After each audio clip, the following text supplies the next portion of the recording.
Hello friends, this is Durga again from IT University. As part of this video, I will be talking about improving the query performance by creating partition tables in the Hive Metastore. So I will only show you how to create the partition tables and load data into them from the existing tables, and then I will show you the pointers using which you can determine whether the queries are improved or not. That being said, as they have emphasized on Avro file format, I'll be using Avro file format itself even for the partition tables. And already we have seen that we have imported data from our MySQL into Hive database using Scoop with Avro format. So we have data in this location.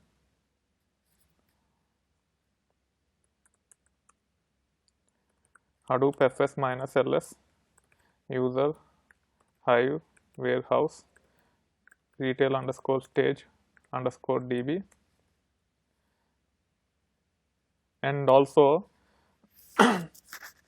in the same database you can launch Hive and create the tables for the existing data. After the scoop import is done, for the 6 tables we have, I am switching to retail stage. I have created these 6 tables, and the 6 tables are created using the script in GitHub.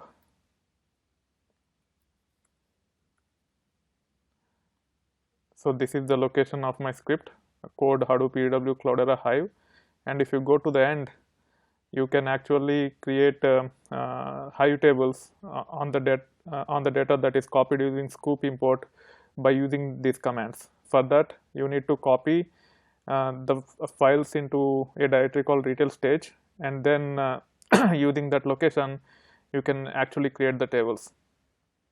The steps I will highlight here, how to create the tables. You can go to the end of the script and then you will see the steps here. You just follow the steps and make sure that you have the tables already after the scoop import is done.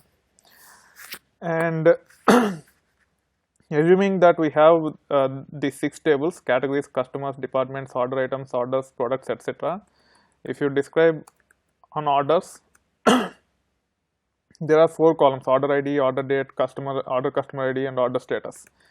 And if you run select star from orders limit 10 and hit enter, you can see order ID is integer, order date ID is also big int.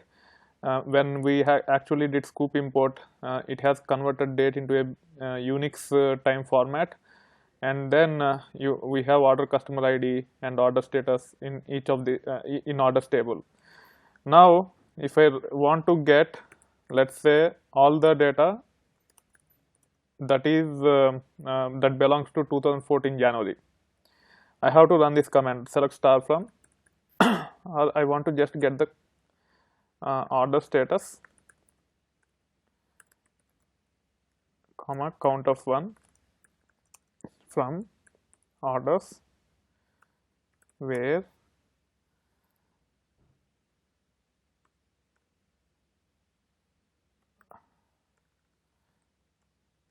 from Unix timestamp.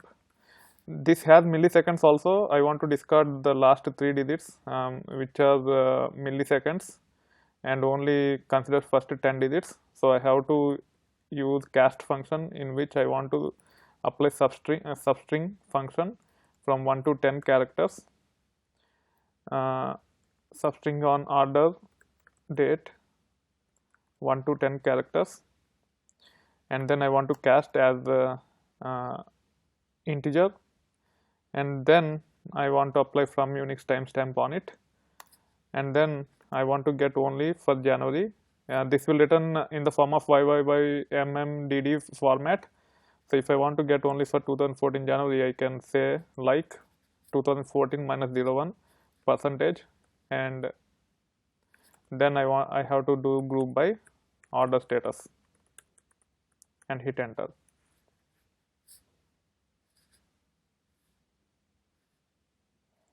Okay, a substring here, cast. Okay, now what happened?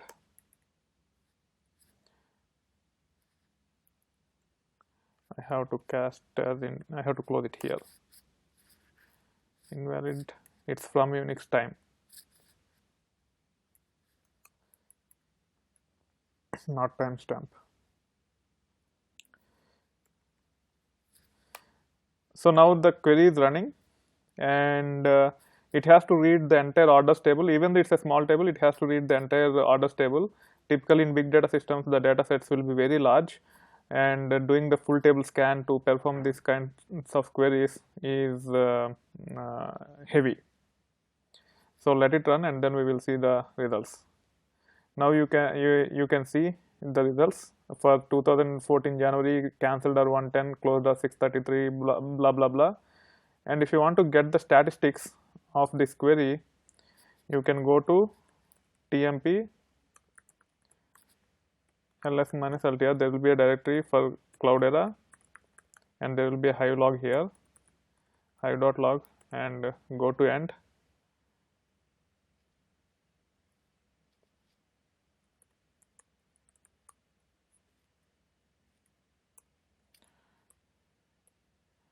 And then there should be some counters information. It is not displaying counters information here.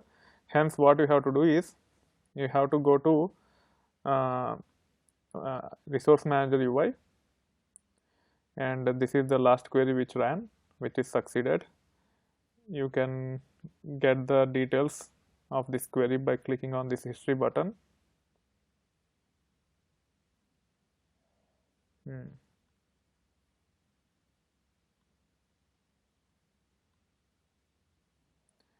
Okay, it is not working. Let me see how I can get these results. It submitted only one job, and this is the job ID. Okay, copy, mapred job. I can get the counter, mapred job counter, and then the job ID. I have to pass the group name and counter name also. Okay, job history server was stopped, so I went to the Cloudera manager and click on yarn. Earlier it was reporting that job history server was down, so I just clicked on it, and then I clicked on actions, and I clicked on start job history server, and now you can actually see the results. And now you can actually click the counters, and you can see that this has actually read 68,883 records, which are number of records in the table.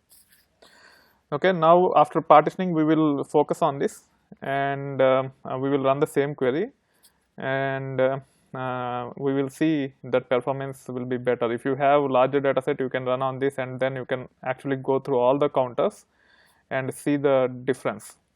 And also you can actually focus on the CPU time spent. In this case, it spent 6 seconds at 60 milliseconds. We can watch on that also how it is performing after partitioning is done. So for partitioning, so I have created a directory called Avro, and then after the scoop import, I have moved all the AVSC files to this location. Okay, and then using scoop import orders .avsc, I am creating orders part avro.avsc. This will be the table name, so I am trying to match the table name with the avsc file and also the directory. So I am just saying yes, and then lsltr, you have this new file, and then you can open this file, orders part avro.avsc. I have covered lot of stuff, as I will be covering a lot of stuff as part of Avro schema evaluation. but before in this case I will not get into too much details about that. It will be a separate video. In this video I will just show what I am trying to do and what will be the result of those changes I am trying to make. So as we are partitioning the table, we have to add a partition column on top of the existing table. So the schema can be different from the actual table which we are trying to create the partition table. So in this case actual table is orders and partition table will be orders part Avro, and the structure will be different. You will understand that structure once I start creating the table. So I am trying to name it as orders part Avro. This is for Hive Avro partitioned table, and the name is orders.part_Avro, and then I'll be specifying column names as part of the create table command. If you look at the Hive script, you can see that I don't have the column names here because the column names are being specified as part of the schema definition itself. This is called as schema definition for our table, and if you look at this as part of the table properties, we are pointing to this file which is copied to HDFS after the scoop import is done. So hence I need to remove this comma and remove the column name and SQL type here also.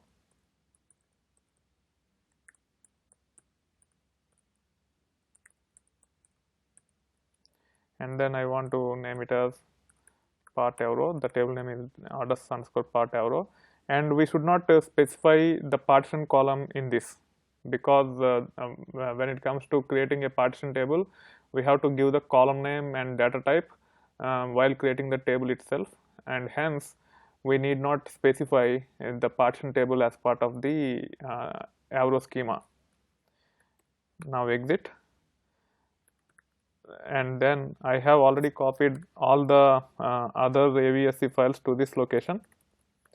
User Cloudera retail_stage.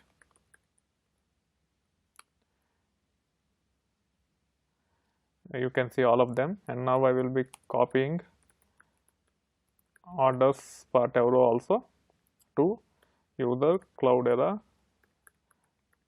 retail stage. Okay, it is already existing. I have to use -f here so that it will override the existing file. Now we have the AVSC file copied. Now let me see whether my updates are synced with my GitHub repository. Let me refresh this.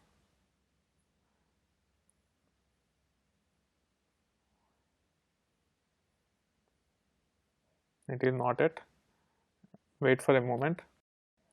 Okay, I will open it here itself. It's taking too long. Part.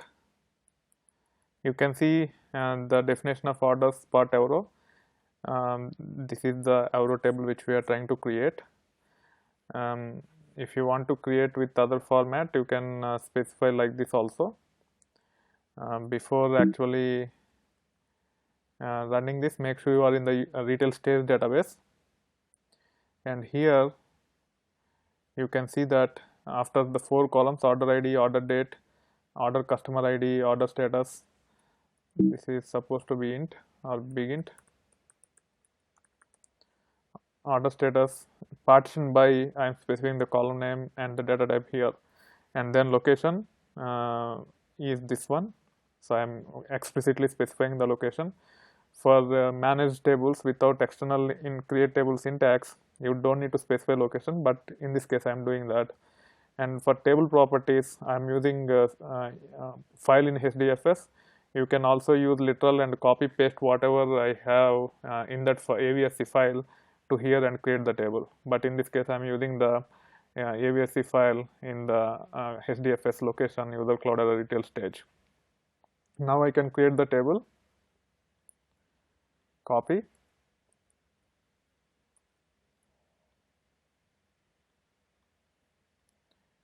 paste. Now the table is created and there will not be any data. Select star from orders part Avro and hit enter. And now we will try to add partitions and load the data, and also we will actually use the dynamic partitioning. Without creating the partitions also we can load the data. But before doing that, let us see what is there in the location we have specified as part of the location here. Copy, paste and hit enter. There is nothing here, so it did not return anything. And then let me show you how to create a partition. You just have to say alter table orders part Avro partition, add partition. You have to specify the column name for the partition, order month, and then you have to give the filter criteria. In this case, I want to store 2014 minus 01, which is January, in this partition, and hit enter. Now the partition is created. Now you can see if there is anything here. It has created a directory with the column name equal to the filter criteria which we have specified, which is 2014 minus 01. So this is nothing but a directory in HDFS. So table is also a directory, and each partition also will be a directory. And then if you want to insert the data into that, you can actually run insert command like this.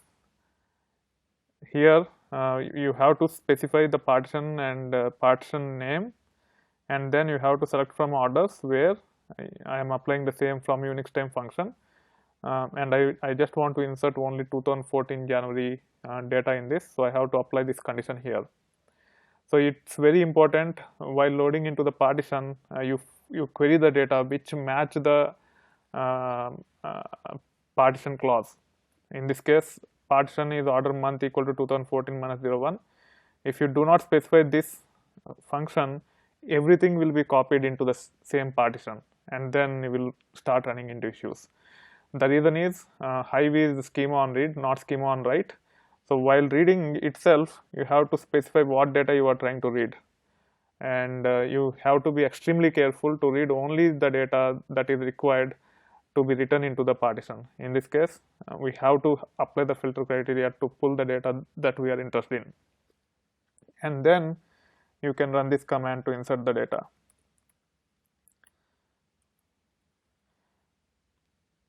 Like this, you can actually create all the partitions one by one, and then you can actually run insert into table commands to insert into a particular partition every time.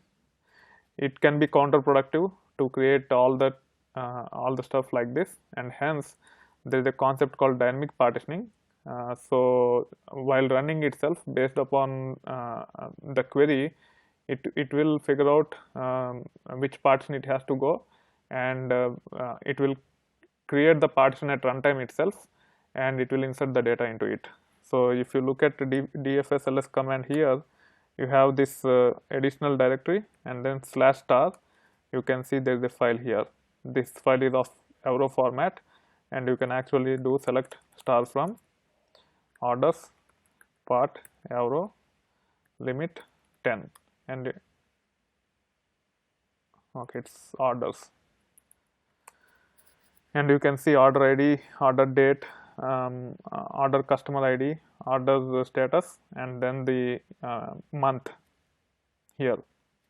So like that you can insert one partition at a time, but I don't want to do this, so I am dropping the table orders part Avro, and I am recreating the table.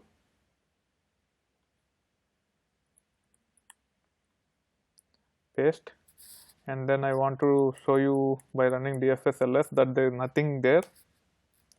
And now I would like to run this command, insert into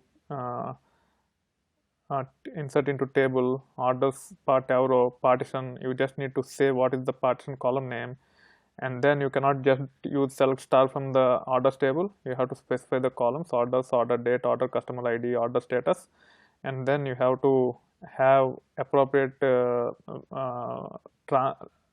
transformation on the field to fetch the order month while reading from orders, and that read data will be inserted into this partition table by creating dynamic partitions while loading into this partition table.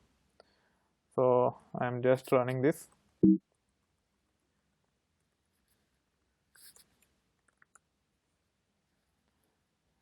So to insert into dynamic partition, you have to set appropriate parameters. One of the parameter you need to set is this one, set exec dynamic partition mode. By default it is strict, which means that it has to have at least one partition before creating the additional partitions. If you set to non-strict, it does not expect partitions to be there, not even one partition need to be there. So if you are trying to load into a table which does not have any partition, make sure you set this parameter to non-strict, and then only you run this query. So there is an issue with this parameter. It is set to 100, and we have 365 days worth of data, 364 days worth of data. That's why it is not able to create. So if you look at this parameter, on each node it will be only it will only create 100 partitions. As we have a single node VM, in this case all the partitions will be created on single node, which are equal, and the number is equal to 364. As it is higher than 100, it is failing. You can review the value by just typing set and the parameter name. If you want to increase, you can say equal to 1000 and hit enter. Now actually you can insert data by running this insert command.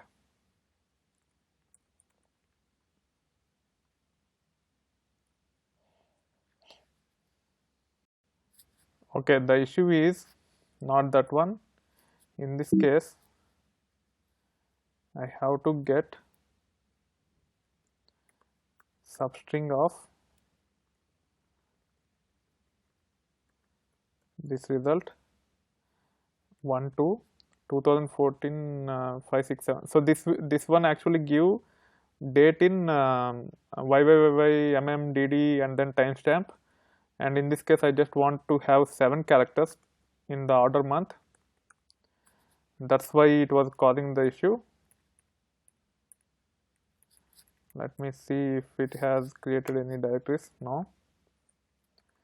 So now let me run this query. Paste.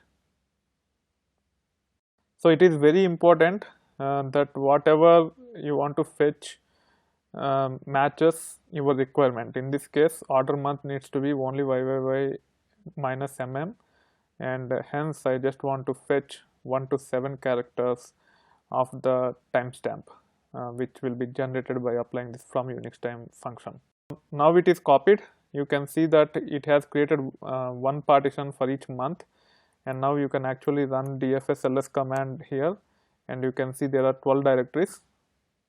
Okay, that is the previous set command which we set to 1000 have no value here, but you can see that it has created all the 12 directories, and it will have those Avro data files in it.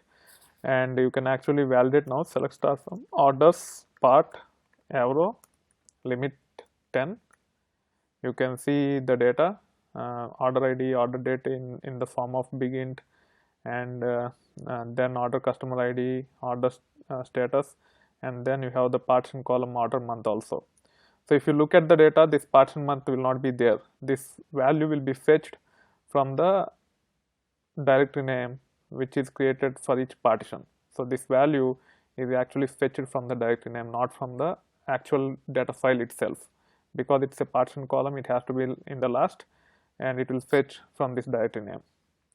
Now let us see how long it will take to get the data from orders part Avro, where order month equal to 2014-01.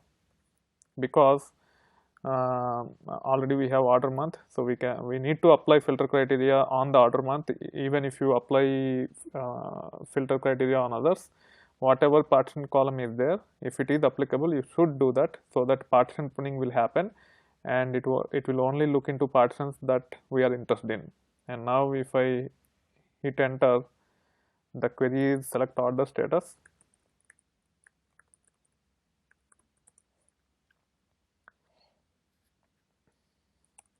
group by order status, and hit enter. Now we will look at job ID 10 for the counters.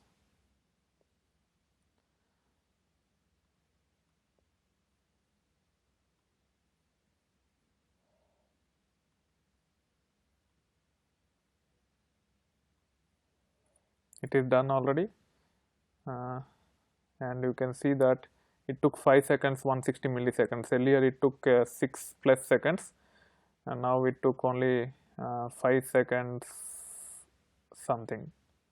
Let me see if I have the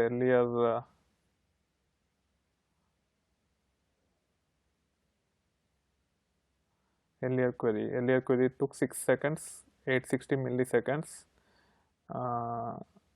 and the total time taken is 21 seconds 926 milliseconds, and here it is 20 seconds 478 milliseconds. Because we don't have very huge data set, the difference is not much, but you can look into the counters to see what amount of data it has read. So let me refresh this. 10 history, click on counters, and you can see that map input records are only 5908, not 68883. So it read only 1 month worth of data, which is less than 10% to get our count. So on a very large data set, this is significant, and this is how you can actually tune the performance by partitioning the table. That being said, I hope you enjoy the content on my channel. If you like this video, please click the like button. If you want to provide the feedback, please use the comment section of the video. If you want to ask the questions, please go to Stack Overflow and tag it appropriately. And if you want to discuss further on the certifications, please join my LinkedIn group, IT-versity Hadoop Certifications. And if you have not subscribed to my channel yet, please do so. You will get to see a lot more content like this over time. Thank you.